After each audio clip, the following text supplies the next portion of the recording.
Welcome to our skills lab for building a gift digest notification. Today, the session will be led by our very own Trevor Kelly. We look forward to sharing how you can leverage Power Platform to support your moves management officers and leadership within your organization. Normally, whenever I build out anything in Power Automate, I like to map it out. The other thing to kind of keep in mind is that this is really just a starting point, hopefully, so that you can understand the concepts behind building out notifications in general. We've seen a few other organizations where they took these concepts and then decided, hey, we want to do the same thing for actions and letting specific folks know at the organization when they have upcoming actions or past due actions. Could also be used for opportunities, any opportunities that have an ask date within the next week. Make sure that they get notified so that they can take action on that. I like to just kind of sketch out exactly what I want this automation to do. Before I start going into Power Automate, I created this in Visio. Some folks, you don't have to do it that way. Some folks just like to write it on a piece of scratch paper in the back of a napkin or anything like that. Just really gets me thinking all the different things that I want to make sure that I am addressing or accommodating for when I build out my automation. So I have my starting point where I am going to schedule this every night at 11 p.m. And then I have a little placeholder where I want to start the notification content. So this placeholder is going to be in a variable. We'll talk about variables in a minute here, but I just want to create some sort of holding place so that we can have somewhere that we can put the content of what's going to go into that notification. And so that first variable that I have here is just a placeholder. And then I'm going to pull a list of, in my case, I'm pulling lists of gifts over $1,000 today. Your list can be something different. It could be gifts that were given from the board, gifts that were given to specific funds or campaigns. In my particular example, I'm just saying, give me all the gifts that are over $1,000 today. So I kept it pretty simple. And then there's a quick check. Before I go any further, I want to see, does that list hold anything? Were gifts entered today? Is today a Saturday or a Sunday or a holiday and we didn't enter gifts? Or maybe all the gifts that we entered today were less than $1,000. So if there's nothing in my list, I'm just going to end the process. So there's this end process termination step that I have here. However, if there are gifts that qualify, notice that I've got this yes branch where I am going to look at each of those gifts and build out the content that I want to include in my email notification. So this is actually going to go through a loop in here. And for every gift that qualifies, every gift that's in my list, I'm going to see who the constituent is. I'm going to see what the gift amount is. I'm going to put all of that information into my email notification. And then finally, the last step is going to be to actually send that email notification to whoever that recipient is with all the content that I'm building. And then we're going to end the process. So this was just a really, really high level, quick 5-minute sketch of what exactly I want to do with my automation. And now that I've done that, I am going to go into Power Automate.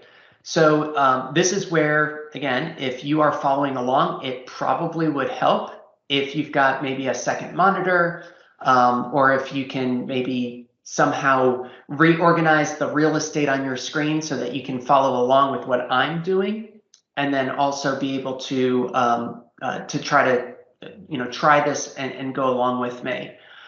So if you don't have this link, you can actually get to it by going to flow.microsoft.com. So when you get to flow.microsoft.com, it redirects you to Power Automate. I'm already logged in to my environment. If you're not logged in, please do so. And you've got some options over on the left-hand side, some navigation options where I can look at any of the flows that I've already created. There's some templates that you can go into. The connectors area is where you should see the Razor's Edge NXT connector. But where I want to start is by clicking on the create option for my left-hand navigation. So let me go ahead and click create. And when I create this flow, I want it to be scheduled because in my diagram that I have here, I said that I'm scheduling this to happen every night at 11 p.m. You can also have it with a click of a button. An instant cloud flow lets you just trigger a button, a push button. You can have it from your app, or you can go into this user experience and click a button to have it run. There's automated cloud flows, which can be triggered based off of somebody filling out a form or something happening within a Power App. But for the purposes of today's Skills Lab, I am going to choose this third option that I'm seeing, which is a scheduled cloud flow. So let me go ahead and click that. And then you should see something that looks like this. It's going to prompt me, what's the name of this flow? And you can name it really whatever you want to. I would encourage all of you, if you use Power Automate quite a bit, and you've got a lot of different stakeholders at your organization that are using Power Automate, to come up with some sort of good naming convention for how you want to be able to easily find these flows if you need to update it. If you need to update maybe who the person is that we're going to be emailing, or update the logic behind the flow. You want to be able to easily access this, and the best way to do that is to make sure that it's something that you can find, and providing a good naming convention will help with that. Because I'm in a skills lab right now, I'm just going to prefix it with the word skills lab, and I am going to put a hyphen and then call this gift notification. It's going to ask, when are we starting this? I am going to start it perhaps tonight at 11 p.m. So today is the 17th, starting it at 11 p.m. And then how often is this going to repeat? I'm not going to have it run every minute. I think that's going to be too much. Instead, I'm going to have this run every day. So the name of the flow, when it starts, how often does it repeat? And then I can click the create button, and it will automatically put in this recurrence trigger up at the top. And when I click on this, notice it says it runs every day. I can click the edit button, and I can go in and make sure that it is running at 11 p.m., which is hour 23. Notice it's got the start time of what I already configured in here. You can put the time zone in here, and then it tells me that it's running at 23 hours every day, or 11 p.m. every day. So that's your trigger. This is going to run every single day at 11 p.m. and then everything that I put after this is going to happen after that time. The other thing I'm going to do really quickly, and you're going to see me do this throughout everything that I set up in this flow, is I want to make sure that this is understandable so that when I read this back, it makes sense to me.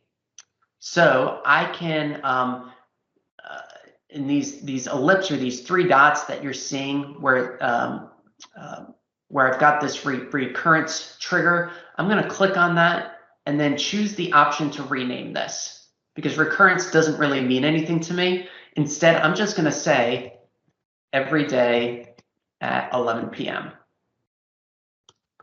And so that way, when I'm looking at this quickly, and I can expand it or even keep it collapsed, I can easily see that this is going to happen every day at 11 p.m. And then I can add my next step after that. So here's our trigger, 11 p.m. rolls around, and then what do I want to happen at 11 p.m.? Well, the first thing I'm going to do, if I go back to my diagram, is I'm going to set up my variable to hold the content of my notification. So to do that, I am going to set up a variable. I'm going to click on new step here. And here's all your different connectors. And I can expand this out so you can see just kind of the list of everything available to me within Microsoft Power Automate. And if I scroll down far enough, you're going to see that we've got the Razor's Edge NXT connector, but there's also connectors to a number of other applications and tools out there and services. One of the out-of-the-box options, if I just do a search for variable, notice that there is an out-of-the-box variable service that I can use. So I'm going to click on where it says variable. And then you've got some options for what do I want to do with a variable. First thing I'm going to do is I'm going to initialize a variable, because before I can use a variable, before I can do anything with a variable, I have to make sure that I let Power Automate know that I want to initialize it. I want to get it set up and ready to go with a specific data type. So let me click on initialize variable. It's going to ask me what's the name of the variable, and I'll call this email content. It's going to ask for the data type, and you've got options like Boolean, which is true, false, or yes, no, basically a binary option. An integer, which is a number, a whole number, 1, 2, 3, 4, 5. A float can be something that has a decimal point in it, so a number with a decimal like 1.25. You've got string, which is text. You've got object, which could be a number of different things. But what I'm going to choose for my email content is an array variable. And the reason why I'm choosing an array variable is because arrays are collections of items. The email content was a collection of gifts. It was basically a table with different rows in it of gifts. So we saw Trevor Kelly's gifts of $1,000 and Robert Hernandez had a gift. So that's a collection, that's an array. So I want to make sure that my email content is set up to be an array. And there's no value in it yet because I haven't retrieved anything from Razor's Edge to put into this array. So I'm going to leave that initial value blank for now. And again, before I move out any further, I want to make sure that I can recognize what this is doing. So now that I've got this initialize variable step in here, I'm going to rename it. And I'm going to say initialize, if I can spell, email content variable. And this is, again, just making it a little bit more descriptive for me so that I can easily read exactly step by step what this flow is doing without having to expand every single action that we're adding. So I gave it a name. I said that this is an array. And then I left the value blank because I haven't retrieved anything to put in there yet. So it's really just setting it up, letting Power Automate know that I'm eventually going to be using this variable. Once I've done that, I'm going to add another step. And this is where, if I go back to my flow here, it's saying I'm going to pull a list of gifts over $1,000 today. So third step here, pull a list of gifts over $1,000. So for that, I'm going to have to go into the Razor's Edge. That's where all the gift data is. Hopefully the gift processor or the gift entry associate at your organization has already entered in gifts by 11 p.m. at night. So hopefully there should be gifts in there. Just to make sure, I'm going to open up my Razor's Edge demo environment. And I do have a list that I created. This is the Razor's Edge NXT web view for those that are not familiar with Razor's Edge, or maybe some of you folks are familiar more with the database view. But I went in and I created a list. To do that, I went into lists. I went to gifts. And then you can either create a new list by clicking this add button, or if you have a saved list that you want to use, you can click on open a saved list. But I built a new list where I think the only thing I did was I said gift date equals today. And then you can add things like gift amount is greater than or equal to 1,000. I've got 2 in here, and then I can give this a name. I'm going to save this as a new list. I'm going to call it Skills Lab gift list. And I'm going to let others view it. All right, so hopefully you have a list somewhere that you've already created. If not, hopefully you all are savvy Razor's Edge users. You can create a quick list right away. So I just have this Skills Lab gift list. There's only 2 gifts in here. It looks like I added 5 gifts today, but only 2 are over $1,000. So I just said any gift that's over $1,000 and a gift that was given today, here are those 2 gifts. So how do we pull that in our Power Automate? If I go back to the flow, I can search for the Razor's Edge connector. I'm going to search for Blackbaud. And I've got a few connectors for Blackbaud. You're probably only going to see one in your environment, and it's this Blackbaud Razor's Edge NXT connector. So I'm going to click that one, and then you can see that there are a number of different actions that you can use to communicate with the Razor's Edge. You can create actions, you can create constituents, you can create GIFs, you can get constituent information, and you can get action information.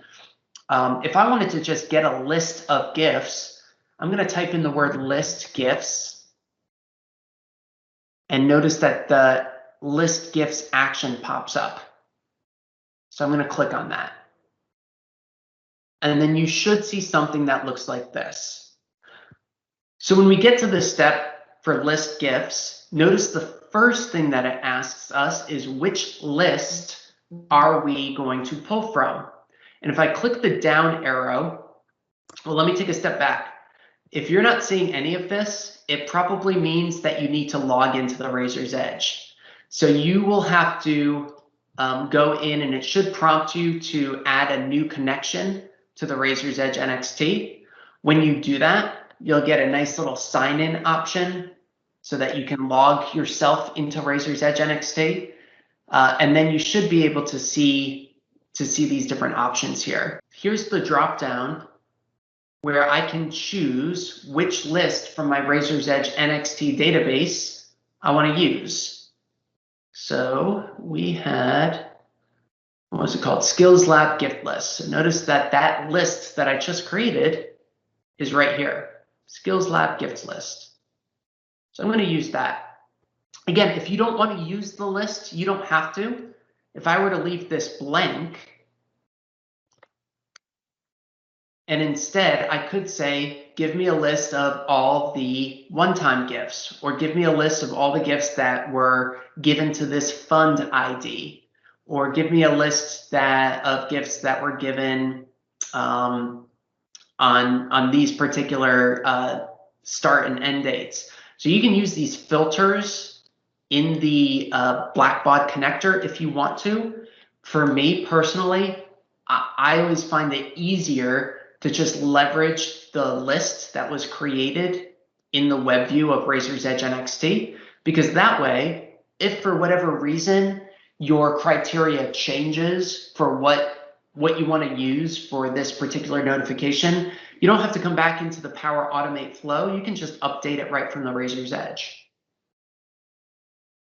All right, so that's the only thing I'm going to put in here. List GIFs where the list is Skills Lab gift list.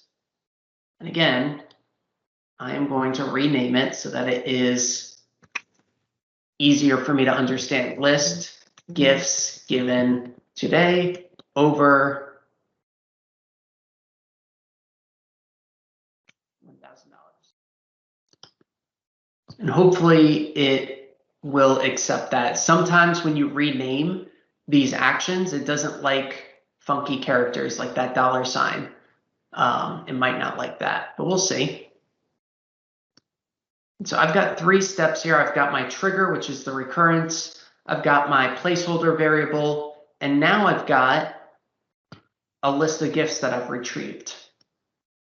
So now that I've done that, let me add one more step where I just want to see is that list empty? Does that list include any gifts on it?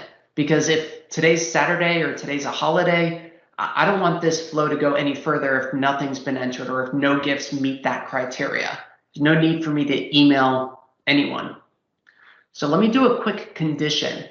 I'm adding another new action, and notice that there is a condition option down here. If you don't see it, the condition option, you can type in the word condition, and you should be able to find this condition action.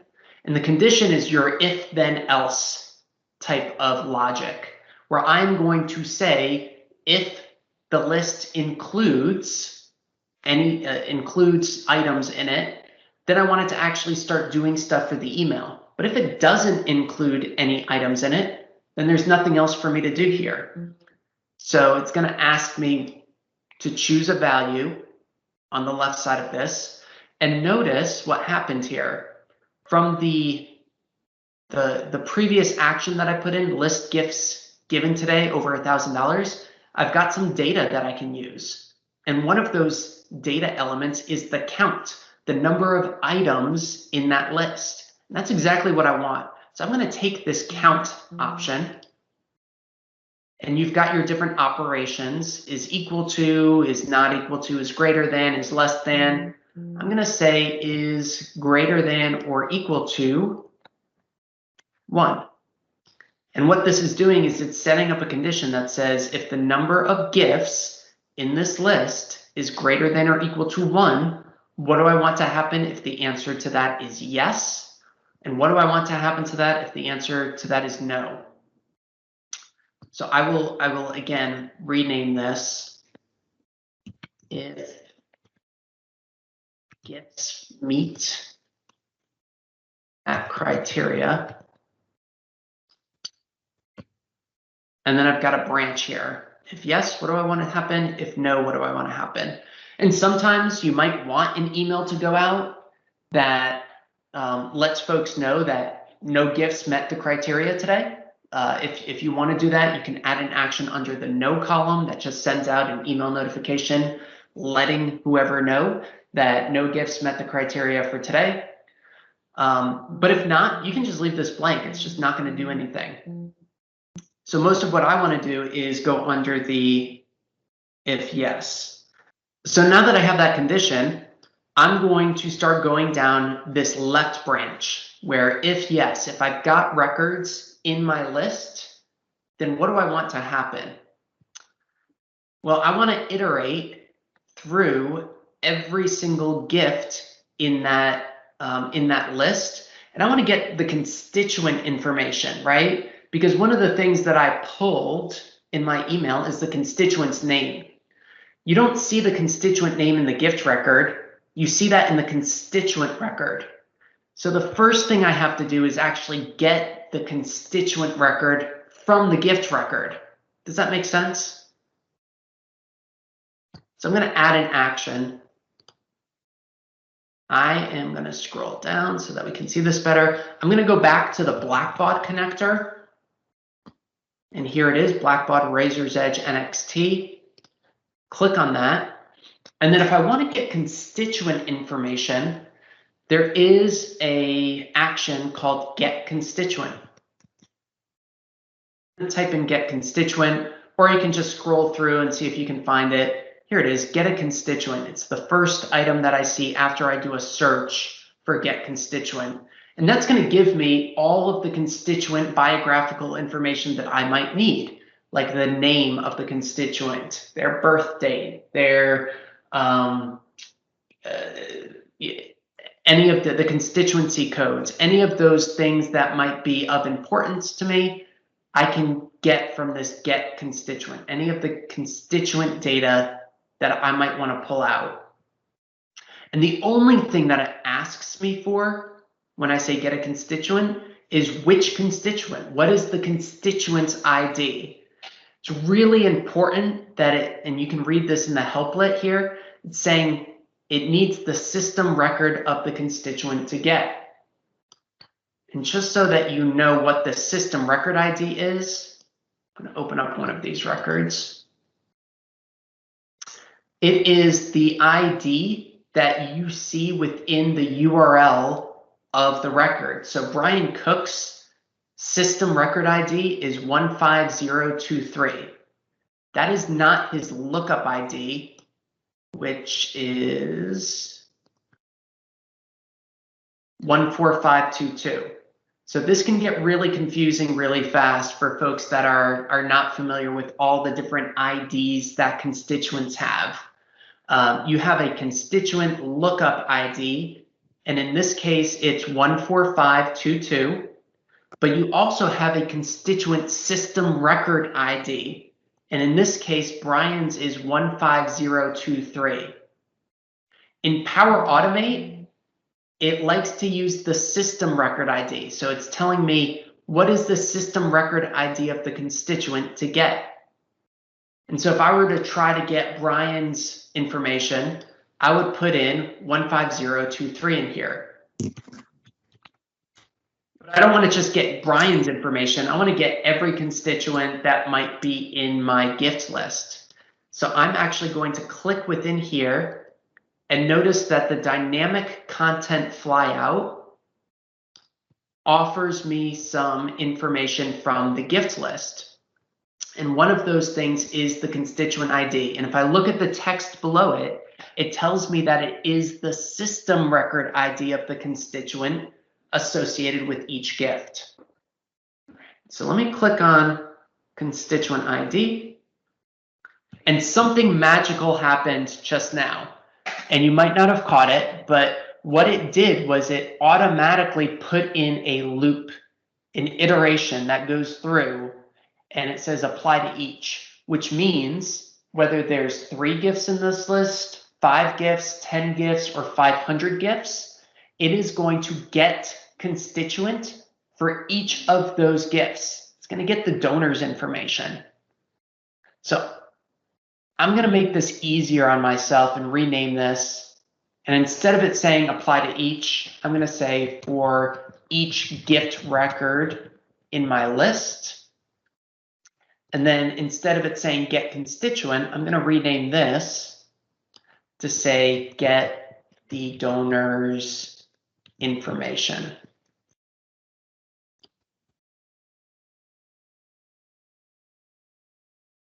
Right. And the other thing to kind of look at while we're in this loop is that it's putting these little square boxes around certain things. So this loop has its own square box, and then the if yes has its own square box. And notice that I can add an action within the loop.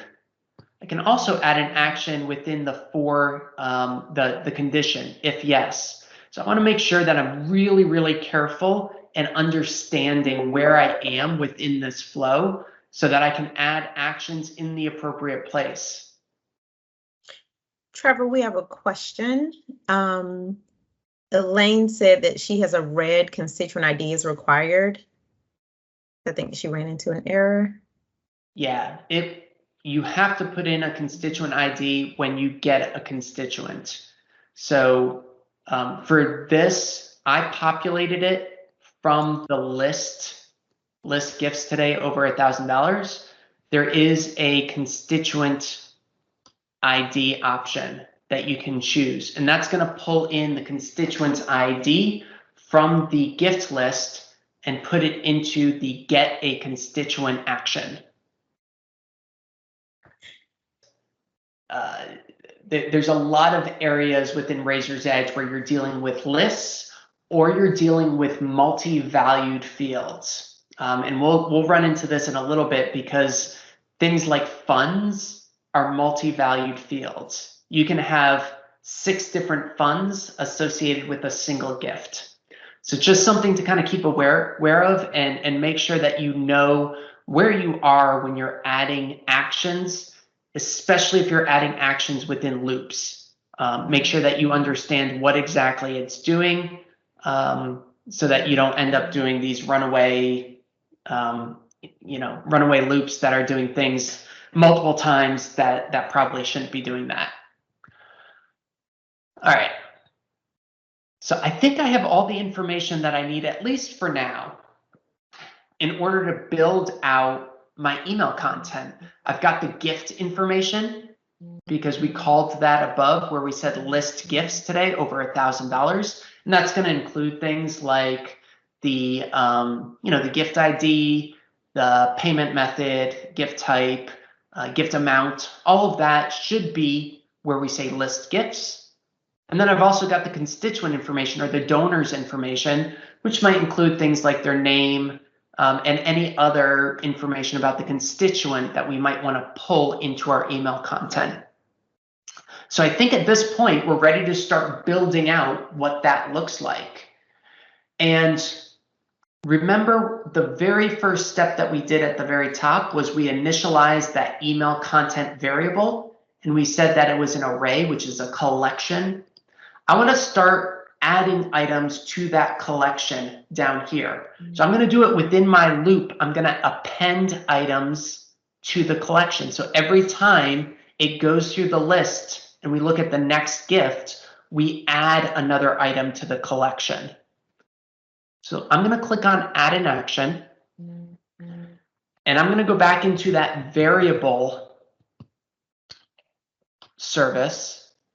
And notice that you've got a few options here. We already did the initialize variable at the top, but now I want to append to array variable. I want to add to my collection.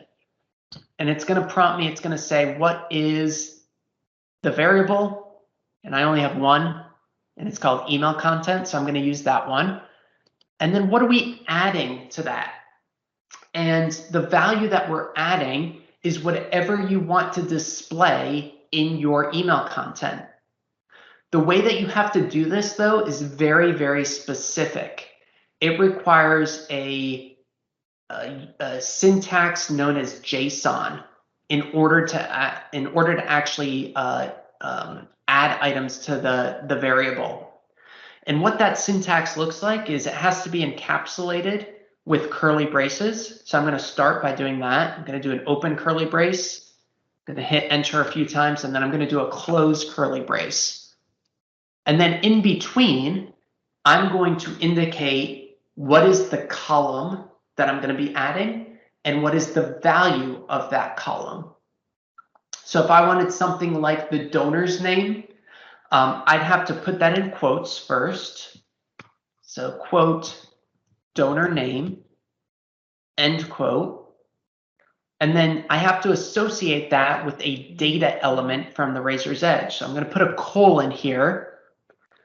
And then I'm going to put another set of quotes because in between those quotes is where I want to include the donor's name. So notice in the dynamic content flyout, you've got all of the donor information from the step above, which is title, first name, last name, preferred name, suffix, lookup ID, all of that biographical information that's in Razor's Edge. I'm just going to pull out the name here. So I'm going to click on name. Notice I put it in the wrong spot, so I'm going to get rid of it.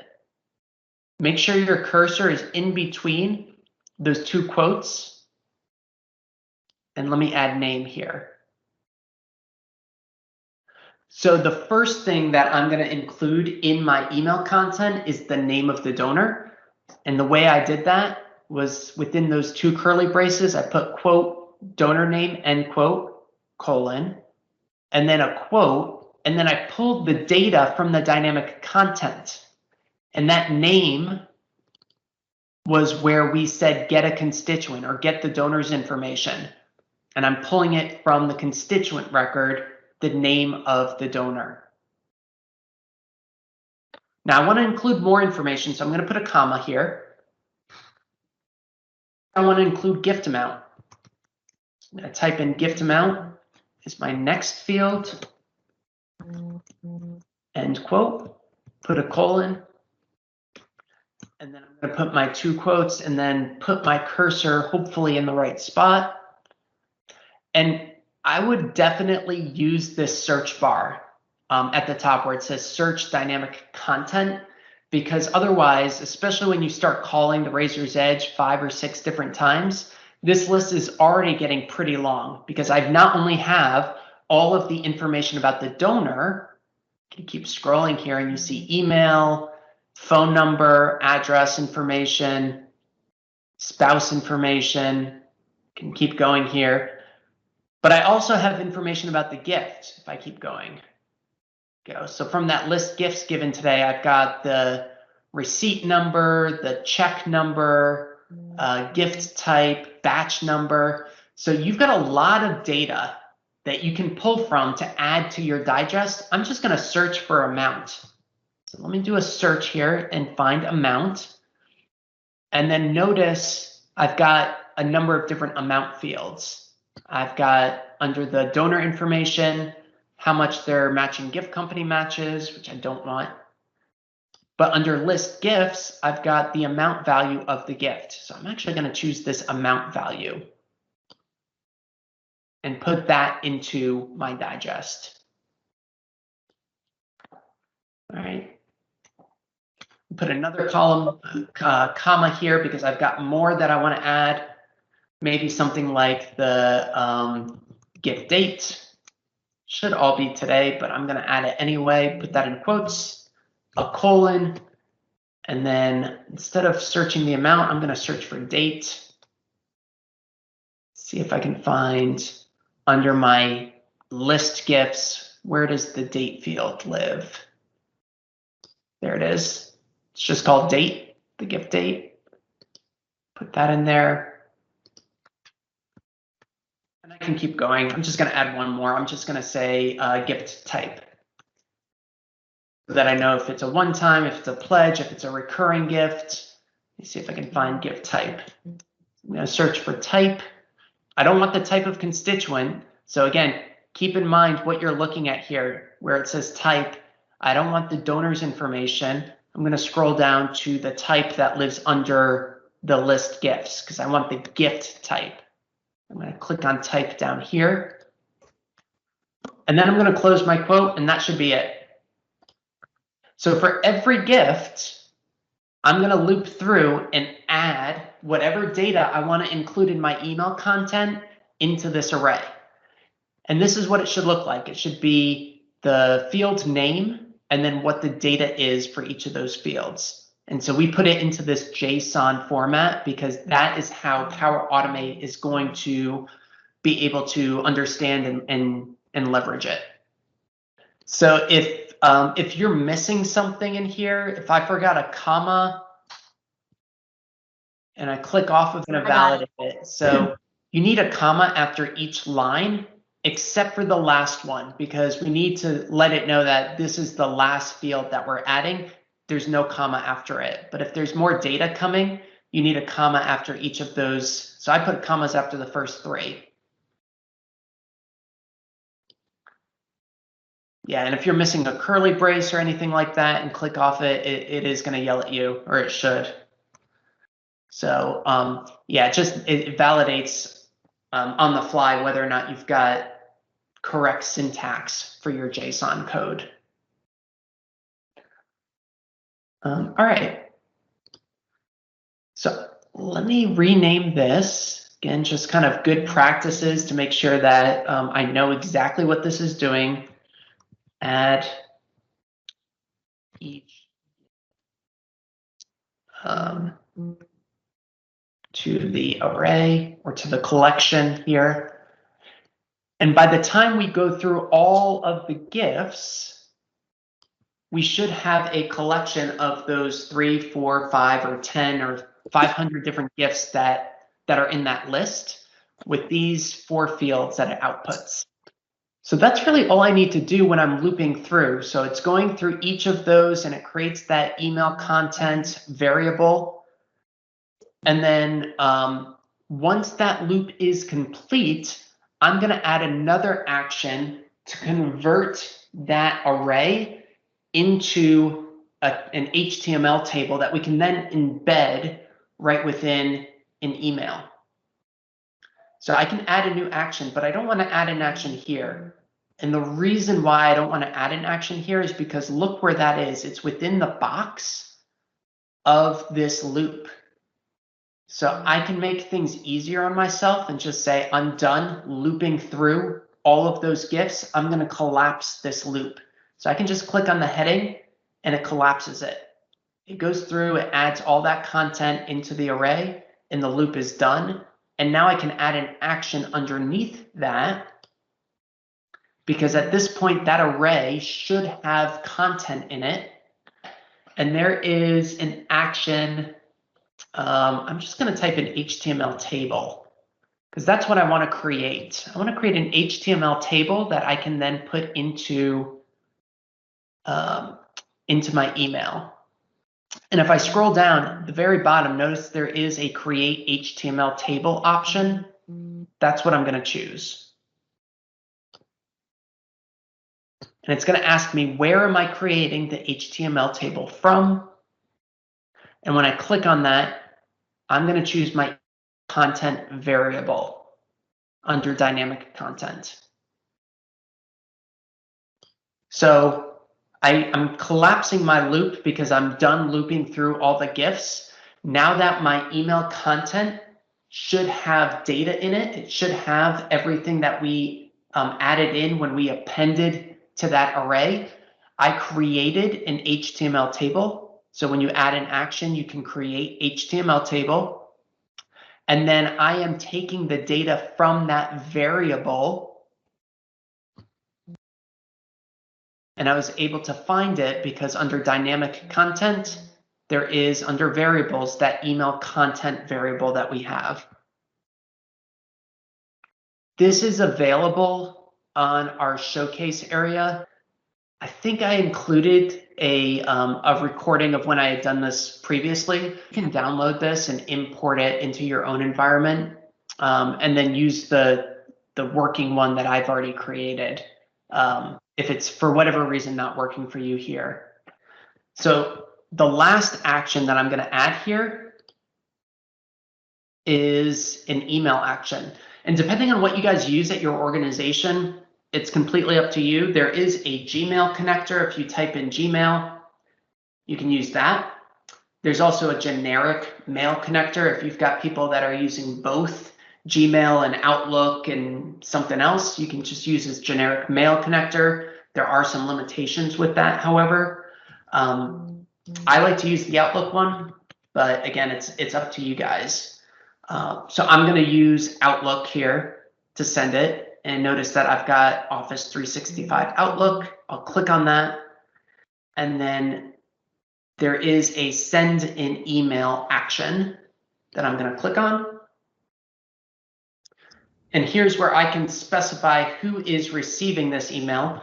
For the purposes of today, highly recommend you just putting in your own email address. So I'm just putting in mine. Go ahead and put in your email address.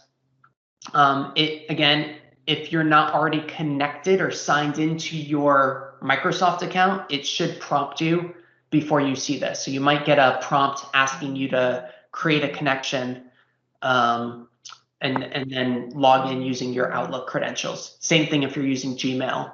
You'll have to create a connection there.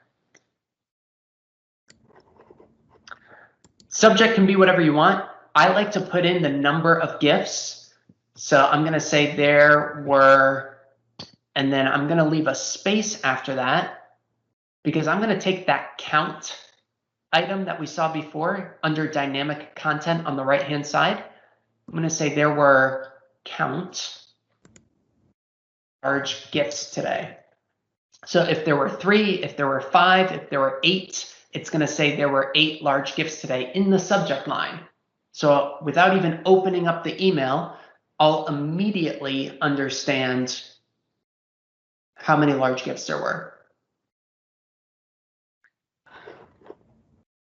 And then the last thing I'm going to do is in the body of the email, I am going to take the output of that HTML table. So if I click on the output option here from my dynamic content, it's going to take that hopefully pretty HTML table and place it right into my email body.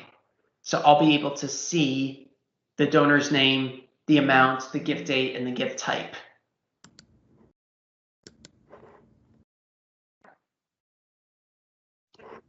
Right. And again, I'm just going to rename this and the email digest.